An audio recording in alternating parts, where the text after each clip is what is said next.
Ms. Ambrose, you were on the last council, and you just heard from Mr. Hall saying everything is on the table. It doesn't seem like every premier is willing to put everything on the table because last time a lot of people said it worked because it was a true Team Canada approach. Do you think that's lacking this time?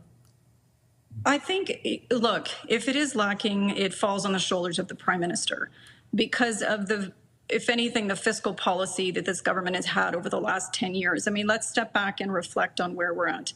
First of all, it's great to hear that everything's on the table when Parliament isn't even in session. The people of Canada have elected their representative to sit in the House and address these types of issues. Parliament should be recalled immediately.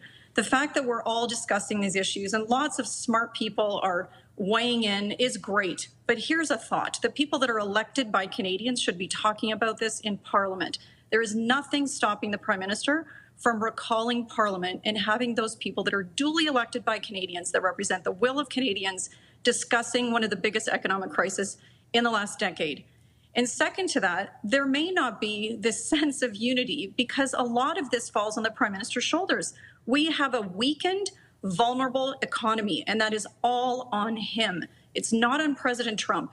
So we go into a trade war being one of the most unproductive countries in the OECD, having not addressed these issues when we knew Trump was going to be elected. We knew this at the end of October, definitely the beginning of November.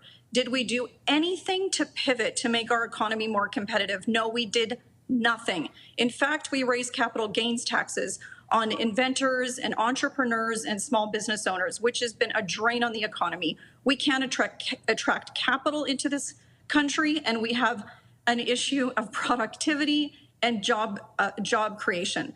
And now we're facing a president, which we knew wanted to create the most competitive country in the world. And he's doing exactly that in a very bold fashion.